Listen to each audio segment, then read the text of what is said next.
Në trojet shqiptare ka një zakon, ku thuhet më kanë bërë magji. Po, a është e vërtet që dikujt t'i bëjnë magji dhe tjetra? Nuk është vetëm në Shqipëri, por edhe në Kosovë, Maqedoni, është e përhapur në Maltëzi dhe në të gjitha vendet e botës, kryesisht në vendet e lindjes është shumë e theksuar. Është një zakon që përdoret ende sot si fjalë. Kush prej jush e ka dëgjuar? Pikë së pari. A e keni dëgjuar këtë? Dhe a mendoni se dikujt prej jush mund t'i kenë bërë magji? Le ta diskutojmë. Si gjithmonë kush është rastësisht, nëse nuk e keni bërë ende, lidhuni me këtë faqe që të shihemi sërish dhe faleminderit që jemi prerë bashkë. Tani pse po e hap këtë argument?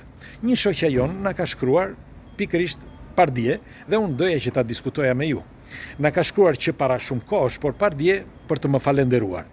Atëre dua të nënvizoj diçka thelbësore. Unë nuk jam magjistar, jam larg këtyre gjërave, por isha shumë në brendësi, pra i informuar, jo se merresha me to, informohesha, sepse ishte në rangun e iluzionistëve dhe magjistarëve, dhe unë doja që të informohesha. Pikërisht për këtë kam informacione, por jo se isha në brendësi.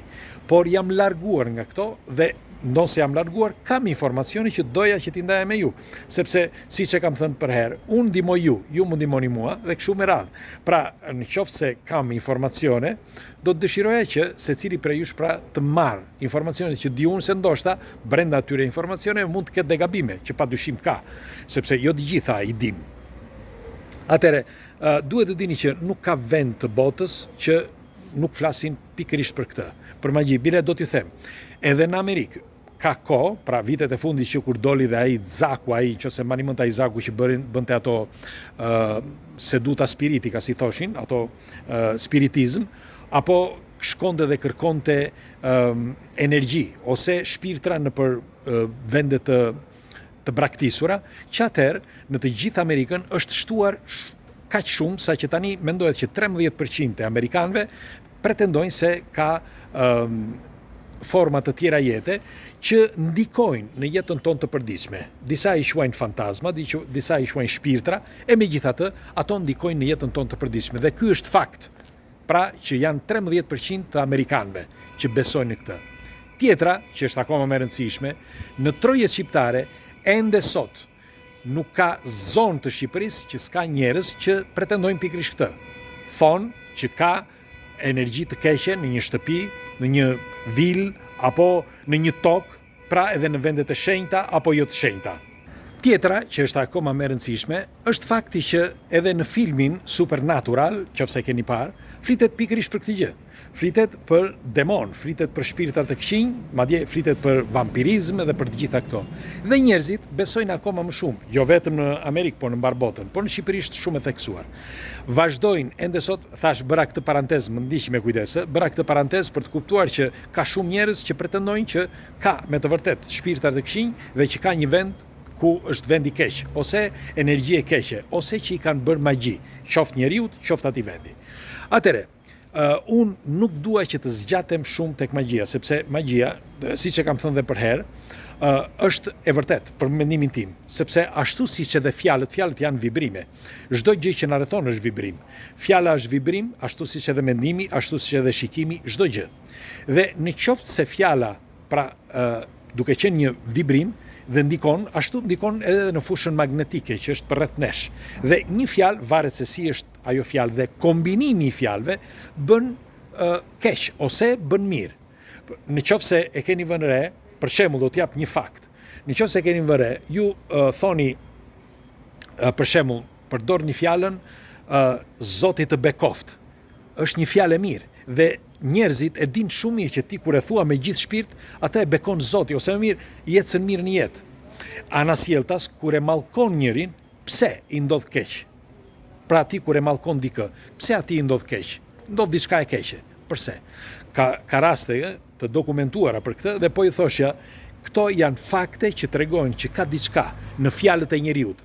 Dhe në qoftë se fjalët janë të vërteta me fjalë këto hipoteza që fjalët ndikojnë në jetën tonë të përditshme, atëherë pse mos të mendojmë që fjalët e kombinuara bëjnë keq dhe bëjnë magji?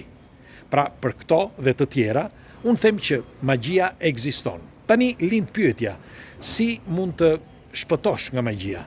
Unë do t'ju them një nga gjërat më të rëndësishme. E përsëris edhe njerë, këtë e gjeni gjithandej, unë nuk i kam bërë disa nga këto me fjalë që të hedh krip apo të hedh gjëra me fjalë që për të ruajtur nga magjia, por jo të bëj unë magji. Nëse do më quajnë magjistar, është problemi tyre pastaj dikush që më thonë magjistar. Megjithatë unë kam qenë një iluzionist e kaq. Atëherë, gjëja e parë që duhet bërë në një vend, nëse ka energji të keqe, por edhe mos të ketë energji të keqe, është mirë që shtëpia të lahet me uthull. Fillimisht, uthull nga rushi. Me fjalë pasi është pastruar mirë ashtu siç mendoni ju, në fund fare me uthull. Ndonse ka erën e keqe të uthullës. Dhe pastaj, me krip duhet shkuar në çdo cep të se ndezi ky ajri i kondicionuar dhe po thoshja, duhet shkuar në çdo cep të shtëpisë dhe të hidhet kripa. Kripa eliminon shpirtrat e këqij ose energjinë e keqe. Dhe jo vetëm në për cepat e shtëpisë nga brenda, por edhe në cepat e shtëpisë nga jashtë, për më tepër edhe në për dritare dhe në derë, nëse janë dy dyer, edhe në për dyer. Madje në qoftë se dëshironi, me një fjalë bëhet edhe një forum riti, pikërisht pra me erza. Për shembull, është janë disa erza, ajo që përdor për shembull edhe ajo që hidhet në për patate, rozmarina. Edhe me rozmarin, edhe me sherebel. Sherebeli tregohet që është më i fortë, por rozmarina, edhe rozmarina ka efekt.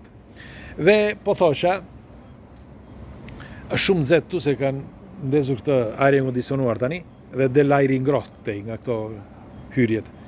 Kështu që po thosha, është tepër e rëndësishme që në fund fare për të pastruar vendin, pra shtëpinë brenda dhe jashtë, është mirë që të hidhet një lloj profumi, që është ky, lavanda, thash, ose sherebeli ose rozmarina.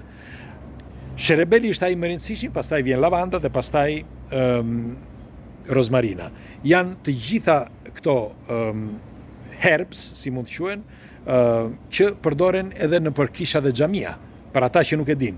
Edhe në për xhami, por edhe në për kisha, të treja këto.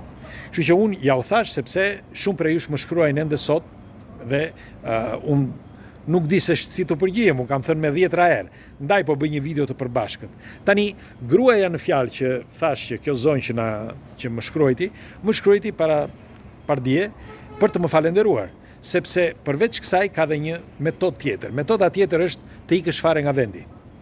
E dëgjuat mirë, nuk ka gjë tjetër veç se të ikësh nga vendi. Asaj i ndodhen disa probleme kësaj gruaje, dhe njëri pas tjetrit në një kohë shumë të shkurtër 5-6 vjet. Dhe kur e sugjeroj, thash janë këto dy metoda. Dhe metoda e tretë me fjalë atje ku do shkosh, ti jesh sa më e qetë dhe të komunikosh mirë me njerëzit përreth, me familjen, që të çlirosh energji të mirë. Dhe kështu ka ndodhur, ajo thotë që tani është falemderit pafund, thotë sepse gjeta paqen. Dhe unë e falenderoj sinqerisht, sepse janë gjëra të vogla, nuk është se dim kush e di se çfarë, por janë informacione të vogla që për disa nuk i njohin këto informacione dhe për disa është jetike. Në fakt, e përsëris edhe në një vend që në qoftë se keni bërë të gjitha rritet e duhura dhe prap vazhdojnë problemet, është mirë që të shpërnguleni nga i vend. Disa thonë, po si do t'ja bëjmë sepse kemi probleme, kemi fëmijë, kemi shkolla, kemi punë etj. Këtë nuk e di. Unë di vetëm kaq që t'ju them që duhet shpërngulur nga i vend dhe duhet shkuar në një vend tjetër. Zakonisht jo në të njëjtin fshat, jo në të njëjtin qytet, por duhet shkuar diku tjetër. Ose në një zonë shumë larg nga qyteti, nëse është qytet. Pra, ndaj janë të përhapura ende sot këto zakone ku unë mendoj që shumë prej njerëzve e kanë provuar fizikisht që ka vërtet diçka të keqe në një vend, në një vilë, në një shtëpi, në një tokë apo gjithandej. Dhe do t'ju them të fundit. Për shembull, pse në këto vendet e shenjta thuhet që është vend i mirë dhe pse në një vend të keq thuhet ai është vend i keq dhe atje ndodh diçka. Atje ku thon vend i keq ka ndodhur diçka dhe atje ku thonë është vend i mirë, ndodhin gjithmonë mrekullira. Pra, përse? Për çfarë arsye? Pikërisht pra, për këtë. Tani, ndajeni këtë informacion me miq dhe shokët tuaj, pres komentet tuaja dhe më thoni çfarë mendimi keni për këtë argument. Hajde, natën e mirë.